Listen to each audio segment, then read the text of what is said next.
उत्तराखंड में मतगणना को लेकर कांग्रेस और बीजेपी दोनों ही दलों ने कवायद तेज कर दी है।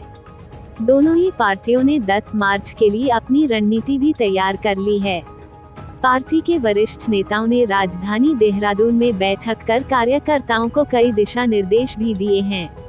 मतगणना की तैयारियों के बारे में कार्यकर्ताओं को जिम्मेदारी देने के लिए उत्तराखंड कांग्रेस की बड़ी बैठक देहरादून में आयोजित की गई। इस बैठक में पार्टी के प्रदेश प्रभारी देवेंद्र यादव, पार्टी के वरिष्ठ नेता दीपेंद्र हुड्डा, पूर्व मुख्यमंत्री हरीश रावत, प्रदेश अध्यक्ष गणेश गोदियाल, नेता प्रतिपक्ष प्रीतम सिंह सहित तमाम दिग्गज शामिल हुए। विधानसभा चुनाव के लिए मतदान के बाद से ही कांग्रेस पोस्टल बैलेट को लेकर तमाम सवाल उठा रही है। ऐसे में पार्टी की ओर से कार्यकर्ताओं को जागरूक किया जा रहा है कि मतगणना के दौरान वह पोस्टल बैलेट पर अपनी निगाहें रखें। हालांकि इस बीच जितने भी स्ट्रांग रूम हैं वहां पर कांग्रेस के कार्यकर्ता 24 घंटे ईवीएम की निगरानी कर रहे हैं। ईवीएम को पूरी तरह से सुरक्षित और 3 लेयर सुरक्षा घेरे में रखा गया है। इसके बावजूद राजनीतिक दलों के कार्यकर्ता अपने अपने स्तर से ईवीएम की सुरक्षा को लेकर मुस्तैद रहते हैं। राजधानी दून में हुई इस बैठक में सभी कार्यकर्ताओं को मतगणना के दौरान चौकस रहने की जिम्मेदारी दी गई है। इसके अलावा पार्टी के विधायकों को लेकर के भी कांग्रेस काफी संवेदनशील बनी हुई है। कांग्रेस नेताओं का कहना है कि बीजेपी अपने प्लान पर भी काम कर रही है। ऐसे में कांग्रेस को सजग रहने की जरूरत है। रिपोर्ट मोनू राजपूत। परसों 10 तारीख को होने वाली मतगणना के पहले पार्टी के वरिष्ठ नेताओं का यहाँ पर आना और आपस में हम लोगों का सब चर्चा करना ये सामान्य है। ये खास करके जो पोस्टल वोटर हैं, पोस्टल वोट आए हैं, उनसे संबंधित सभी चीज़ें सभी को समझनी है, उससे संबंधित है। और उसके बाद जैसे कि आप सब लोगों को मैं धन्यवाद देना चाहूँगा कि भारतीय जनता पार्टी जो मुख्य यहाँ पर हमारे विपक्ष में पार्टी है, उनका 8-10 दिन पहले से ही ऐसे लोगों को उत्तराखंड भेजना जो पूर्व में भी सरकारों को अस्थिर करने का काम करते आ रहे हैं, उसके मद्देनज़र अपने लोगों को सचेत रखना, अपने लोगों की सुरक्षा करना, ये हमारा नैतिक कर्तव्य है। पूरी तरह आश्वस्त हैं। एग्जिट पोल आप लोग सब जानते हैं, आप लोग के सभी सम्मानित समाचार चैनल्स जो हैं वो कुछ कांग्रेस को आगे दिखा रहे हैं, कुछ बीजेपी को उत्तराखंड में आगे दिखा रहे हैं, लेकिन अधिकांश चैनल कांग्रेस को आगे दिखा रहे हैं।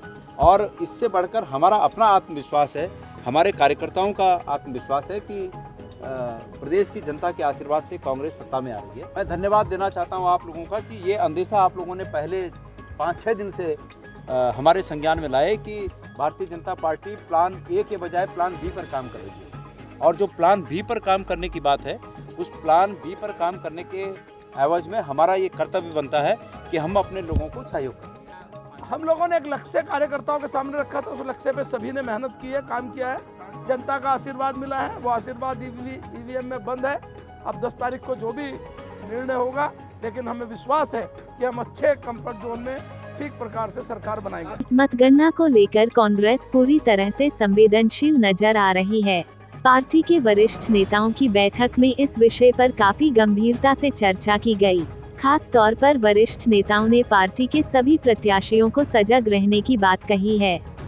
हालांकि मीडिया के सामने सभी नेताओं ने साफ किया कि ना तो उनकी ऐसी कोई मंशा है, ना ही पार्टी का कोई प्रत्याशी जो विधायक बनेगा वह किसी अन्य दल के साथ जुड़ेगा। प्रदेश में 10 मार्च को मतगणना होनी है और मतगणना को लेकर राजनीतिक दलों की गंभीरता इस बात की ओर साफ इशारा करती है कि सभी दल काफी चिंतित हैं और सरकार बनाने को लेकर वह कोई कोर कसर नहीं छोड़ना चाहते। पार्टी के प्रदेश प्रभारी देवेंद्र यादव, पूर्व मुख्यमंत्री हरीश रावत, नेता प्रतिपक्ष प्रीतम सिंह सभी ने एकजुटता की बात कहते हुए कहा कि प्रदेश में कांग्रेस की सरकार बनने जा रही है। बीजेपी की ओर से नकारात्मक बातें इसलिए फैलाई जा रही हैं क्योंकि बीजेपी इस समय बुरी तरह से डरी हुई है। रिपोर्ट मोनू राजपूत। भारतीय जनता पार्टी के बारे में अब कोई नई बात कहने के लिए नहीं है। जिस तरीके का लोकतंत्र के साथ वो मजाक करते रहे हैं, लेकिन मैं यहाँ पर स्पष्ट कर देना चाहता हूँ कि कांग्रेस उसके लिए पूरी तरीके से तैयार है और उनको उचित समय पर उचित जवाब दिया जाएगा। निश्चित ही माननीय भूपेश बघेल जी हमारे सीनियर नेता हैं और वो लगातार उत्तराखंड के दौरे करते रहे हैं।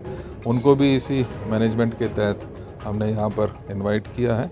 जो भी उनसे क्योंकि एक अच्छा काफ़ी उनका एक्सपीरियंस रहा है, उस एक्सपीरियंस को भी हम यूटिलाइज यहाँ उत्तराखंड में करना चाहिए। नहीं, देखिए कांग्रेस के किसी भी प्रत्याशी पर किसी भी प्रकार की कोई निगाह नहीं रखी जा रही, बल्कि वहाँ पर उनको अगर कोई मदद की आवश्यकता पड़े तो उस परिप्रेक्ष्य में है नज़र थोड़ी रखी जाती है। जो कांग्रेस के लोग हैं उन पर किस बात के लिए नज़र रखी जाएगी। ये बैठक हुई और बैठक में जो है 10 तारीख को जो काउंटिंग होने जा रही है उस परिप्रेक्ष्य में विचार विमर्श हुआ है और जितने भी हमारे प्रत्याशी चुनाव लड़ रहे हैं उन तमाम प्रत्याशियों को चाहे ईवीएम की बात हो या पोस्टल बैलेट की बात हो उसके परिप्रेक्ष्य में अवगत कराया गया है कि उस पर विशेष ध्यान वो देने का काम करें। तो इस पर चर्चा हुई विस्तार से। नहीं, कहीं कोई ऐसी बात नहीं है, न कोई ऐसी संभावना है। भाजपा का अपना वो हवा बनाने की कोशिश कर रहे हैं, अपनी नर्वसनेस को, अपनी घबराहट को भाजपा छिपाने के लिए कभी प्लान बी, कभी प्लान सी कह रही है, कभी कहीं का एक्सपर्ट बुला रही है, कहीं का एक्सपर्ट बुला रही है। हम तो केवल हमारा एक ही प्लान है, जनता का विश्वास प्लान, और उत्तराखंड की जनता ने हमको स्पष्ट बहुमत दिया है, ये मेरा मानना है। हाँ, ये पार्टी का एक बड़ा ओकेजन है, बड़ा मौका है, इसलिए सब महत्वपूर्ण नेतागण आ रहे हैं।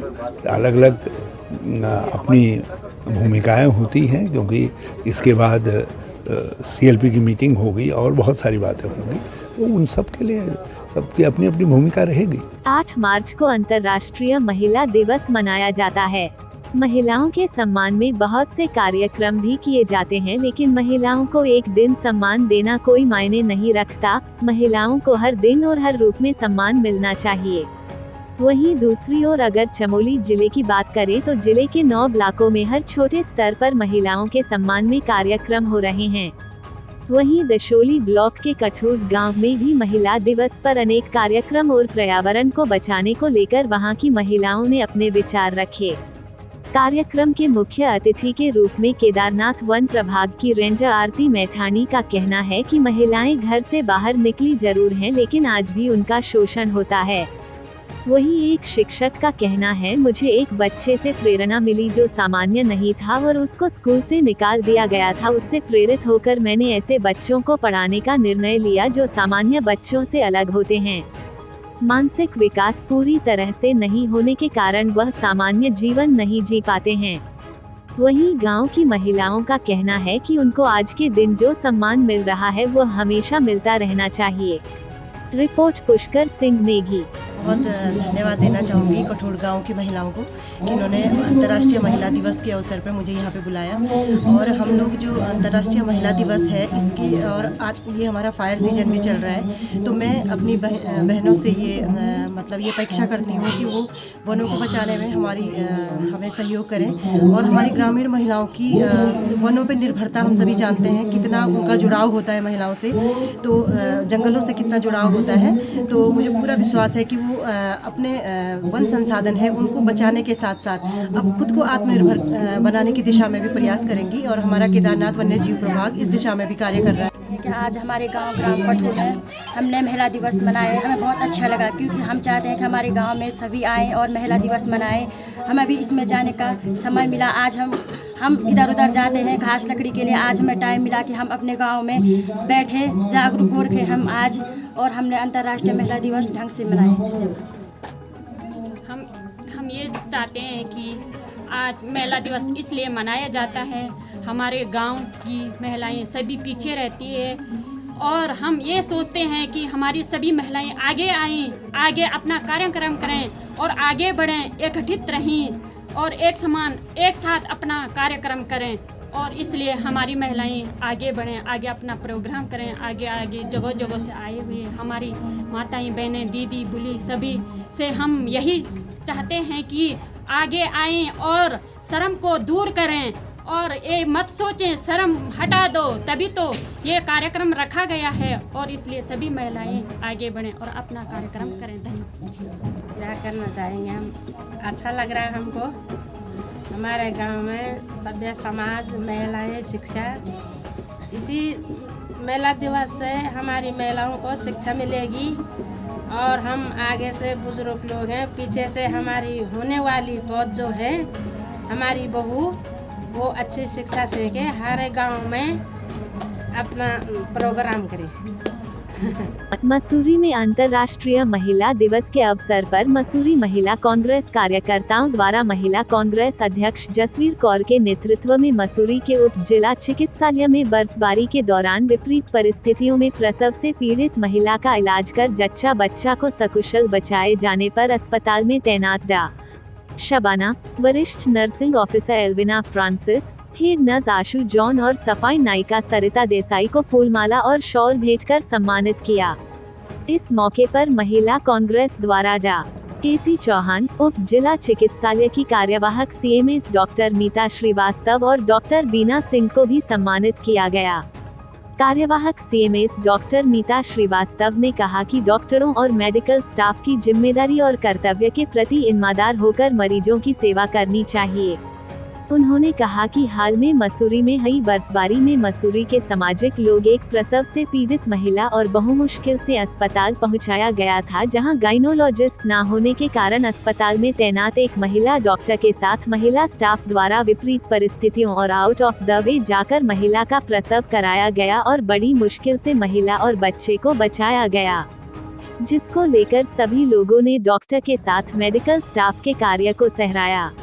महिला कांग्रेस के अध्यक्ष जसवीर कौर ने कहा कि महिला कांग्रेस अंतर्राष्ट्रीय महिला दिवस पर महिलाओं को सम्मानित करती है जो समाज में एक मिसाल बनती हैं। ऐसे ही मसूरी उप जिला चिकित्सालय में तैनात डॉक्टर और स्टाफ द्वारा समाज हित में बेहतर काम किया जा रहा है और हाल में ही उनके द्वारा विपरीत परिस्थितियों में प्रसव से पीड़ित महिला को और उसके बच्चे को बचाया गया। उन्होंने कहा कि प्रसव में महिला और भगवान के बीच डॉक्टर होता है। उन्होंने कहा कि मसूरी चिकित्सालय के डॉक्टर और स्टाफ बेहतर काम कर रहा है, जिसके लिए महिला डॉक्टर और महिला स्टाफ को सम्मानित किया गया।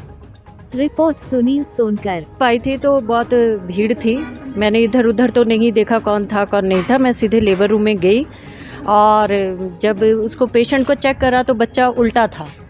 पहला बच्चा उल्टा नॉर्मल करवाना बहुत मुश्किल है और जो डॉक्टर थी वो भी यही कह रही थी। डॉक्टर शैली को फ़ोन किया जा रहा था मेरे सामने कि आप आइएगा, और सुनने में ये आ रहा था डॉक्टर जो प्रेजेंट थी डॉक्टर शबाना, वो बोल रही थी कि इसको रेफ़र करना है। डॉक्टर शैली ने बोला इन्हें रेफ़र कर दो। तो उस समय कोई भी मतलब उस समय मेरे साथ सफाई कर्मचारी, सफाई नायिका सरिता और नर्सिंग ऑफिसर आशु जॉन थी और डॉक्टर शबाना थी। और फिर मैंने ऊपर वाले की कृपा से और आप लोगों के आशीर्वाद से वो नॉर्मल डिलीवरी मैंने कर दी। रिस्क था, बहुत ज़्यादा रिस्क लिया मैंने, लेकिन काम अच्छे से हो गया लोगों की दुआओं के साथ और ऊपर वाले की कृपा से मैंने नॉर्मल डिलीवरी। बहुत अच्छा लगता है और ज़रूरी नहीं है कि हमें पुरस्कार मिले या क्या है, वो तो हम अपनी एक ड्यूटी निभा रहे हैं। और मेरा तो यही एक सोचना है कि जब भी काम करो दिल से करोगे तो ऊपर वाला आपकी मदद ज़रूर करता है। तो आज अंतर्राष्ट्रीय महिला दिवस के अवसर पर मैं सभी अपनी जितनी भी देश में, देश से बाहर जितनी भी महिलाएं हैं, महिला शक्ति को नमन करती हूं और सबको इस दिवस की हार्दिक शुभकामनाएं देती हूं। और इस अवसर पर हमने ये सोचा क्यों ना आज कोई ऐसी शख्सियत को हमें सम्मानित किया जाए, क्योंकि पिछले दिनों यहाँ पर इतनी बर्फ़ पड़ी और उस बर्फ़ में यहाँ पर 2 डिलीवरी हुई, जो कि डिलीवरी के टाइम यहाँ पर डॉक्टर भी उस टाइम यहाँ पर अवेलेबल नहीं थे और एम्बुलेंस भी अवेलेबल नहीं थी। तो किस तरह इनको यहाँ पर गर्भवती महिला को लाके और उसकी डिलीवरी की गई। जिस हमारे साथ एक सरिता यहाँ की कर्मचारी हैं, सिस्टर हैं एल्बिना, और एक डॉक्टर साहब थी, और उन्होंने आउट ऑफ द वे जाकर, और डॉक्टर चौहान, उन्होंने आउट ऑफ द वे जाकर रिस्क लेकर और कम्युनिटी हॉस्पिटल की OT में जाकर उनकी जो है उनकी डिलीवरी करवाई। तो मैं इन सबको नमन करती हूँ, क्योंकि उन्होंने एक माँ की और बच्चे की जान बचाई। ये हमारी जिम्मेदारी है और अस्पताल में हम लोगों के और रिस्पॉन्सिबिलिटी बढ़ जाती है। अभी कोरोना पीरियड में हम लोगों ने इतनी मेहनत की और मसूरी में कुछ बहुत अच्छा काम किया गया औरों के कंपैरिजन में। और हम लोग अपना रूटीन तो कर ही रहे हैं, अपने पेशेंट्स को देखते हैं, लेकिन हम लोग ड्यूटी से अलग भी काम करते हैं। उस दिन जो डिलीवरी कराई गई, आप लोग ने हम लोग को सम्मानित किया। बर्फ़ का दिन था और कोई नहीं मिल रहा था, तब यहाँ पे डिलीवरी कराई गई। आप लोग हमारी इन सर्विसेज को, महिलाओं के ख़ास तौर से इतना अप्रिशिएट करते हैं, उसके लिए बहुत बहुत धन्यवाद। और हम लोग इस तरह से सेवाएं करते रहेंगे। और ऐसा नहीं कि हम किसी सम्मान के लिए इच्छुक हैं, हमारी जिम्मेदारी है, हम जानते हैं। हॉस्पिटल के स्टाफ, चाहे वो चिकित्सक हो, चाहे वार्ड आया हो, सफाई कर्मचारी, स्टाफ नर्सेज, सभी लोग अपने लिए काम के लिए बहुत डिवोटेड है। और हम लोगों को तो मल्टीपल जिम्मेदारी निभानी ही पड़ती है, घर का, बाहर का, सब तरफ देखना ही पड़ता है। अंतर्राष्ट्रीय महिला दिवस यानी महिलाओं को समान अधिकार और सम्मान की जो जंग शुरू हुई, जिसमें महिलाएं आज वास्तव में कितनी बराबरी कर पाई है, ये दिन उसी उपलक्ष्य में मनाया जाता है। देश की आज़ादी के बाद से देश के अंदर जहां जातिवाद और समान अधिकारों की जंग लगातार जारी रही, उसी में महिलाओं के अधिकारों की जंग भी शामिल थी। मगर आज देश की महिलाओं ने हर मोर्चे पर ये साबित कर दिया है कि महिलाएं किसी से कम नहीं। हवा की सैर हो या जंग का मैदान, शिक्षा का क्षेत्र हो या फिर हो जीवन देने का काम, हर क्षेत्र में आज महिलाएं पुरुषों के बराबर खड़ी है और कंधे से कंधा मिलाकर राष्ट्र सेवा में अपना योगदान दे रही है। यही नहीं, घर संभालने से लेकर रोजगार संभालने तक का जिम्मा आज महिलाएं खुद के कंधों पर लेकर खड़ी है। आत्मनिर्भरता की मिसाल ऐसी कई महिलाएं हैं जिन्होंने खुद को साबित करने में अपने जज्बे को नहीं छोड़ा और मंजिल हासिल कर आज दूसरों के लिए भी मिसाल बनी है। ऐसी ही एक महिला है काशीपुर कोतवाली क्षेत्र में तैनात एसआई रूबी मौर्य, जिन्होंने स्कूल से लेकर पुलिस में भर्ती होने तक का अपना सफर कई कठिन परिस्थितियों से लड़कर तय किया। रूबी एक ऐसे छोटे गांव से थी जहां महिलाओं का स्कूल जाना ही लोगों को खटकता था, लेकिन कुछ बनने की हसरत ने रूबी के इरादों को नहीं तोड़ा और रूबी ने अपनी मंजिल हासिल की और वो आज दूसरी महिलाओं के लिए एक मिसाल हैं। रिपोर्ट अजहर मलिक। संघर्ष काफ़ी रहा यहाँ तक पहुँचने के लिए। मैं एक मीडियम फैमिली से बिलोंग करती हूँ। मेरे पिताजी फार्मर हैं। मेरे पिताजी ने काफ़ी मेरा सपोर्ट किया। कभी जैसे आसपास के लोग होते हैं आज के टाइम पे, आज के क्या पुराने टाइम पे रहते थे कि लड़की को यहाँ मत भेजो, वहाँ मत भेजो, लेकिन मेरे पिताजी ने कभी ऐसा कभी हमें सोचने का मौका ही नहीं दिया कि ऐसा भी ऐसा, चाहे आसपास के लोग कितना भी कुछ बोल रहे हैं, लेकिन उनका काफ़ी सपोर्ट रहा मेरी लाइफ में। और अब मेरी स्कूलिंग तो वहीं से हुई, झबरेड़ा से ही। फिर मेरा जो कॉलेज था या फिर जो है मेरी कोचिंग सेंटर थे रुड़की थे, तो वहाँ मैं अकेली थी जो अपने गांव से जाती थी।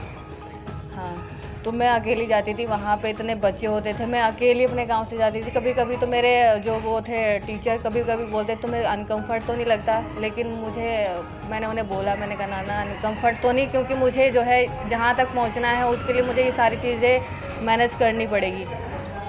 तो काफ़ी सही रहा। मसूरी देहरादून विकास प्राधिकरण, वन विभाग, नगर पालिका परिषद मसूरी और सर्वे ऑफ इंडिया द्वारा 218 प्राइवेट स्टेट में से 75 स्टेट के सर्वेक्षण का नक्शा वन विभाग को सौंप दिया गया है। वहीं 42 स्टेट को छोड़कर अन्य प्राइवेट स्टेट का सर्वेक्षण कर नक्शा बनाने का कार्य किया जा रहा है। इसको लेकर नगर पालिका के सभागार में समस्त विभागों के अधिकारियों ने बैठक कर 42 स्टेट के सर्वेक्षण के लिए रणनीति तैयार की, जिससे जल्द मसूरी के सभी 218 प्राइवेट स्टेट का कार्य पूरा हो सके। वन विभाग के डिप्टी रेंजर जगजीवन लाल ने बताया कि मसूरी में कुल 218 स्टेट हैं और जिनमें से 42 स्टेट का सर्वे होना शेष है। वहीं उच्चाधिकारियों के दिशा निर्देश के बाद शीघ्र सर्वे का कार्य शुरू किया जाएगा।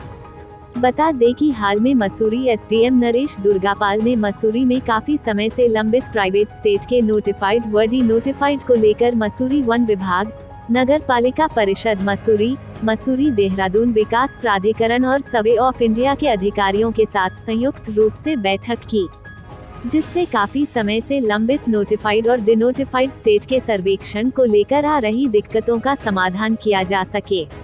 सर्वे ऑफ इंडिया के अधिकारियों ने बताया कि उनके द्वारा 218 प्राइवेट स्टेट में से 75 स्टेट के सर्वेक्षण का नक्शा वन विभाग को सौंप दिया गया है। वहीं 42 स्टेट को छोड़कर अन्य प्राइवेट स्टेट का सर्वेक्षण कर नक्शा बनाने का कार्य किया जा रहा है। कुछ तकनीकी दिक्कत आने के कारण वहां काम अभी पूरा नहीं हो पाया है और जल्द काम पूरा कर लिया जाएगा।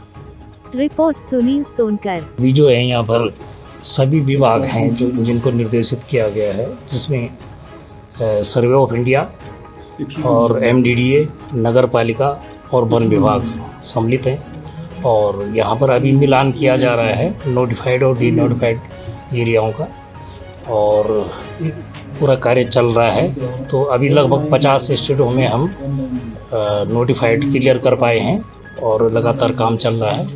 और जहाँ तक नए सर्वे की बात है, तो अभी हमारे पास 170 लगभग नक्शे आ चुके हैं सर्वे ऑफ इंडिया से, तो इन पे काम चल रहा है। जैसे ये पूरा होगा उसके बाद उच्च अधिकारियों के आदेश के अनुपालन में हम आगे की सर्वे पर कार्य करेंगे।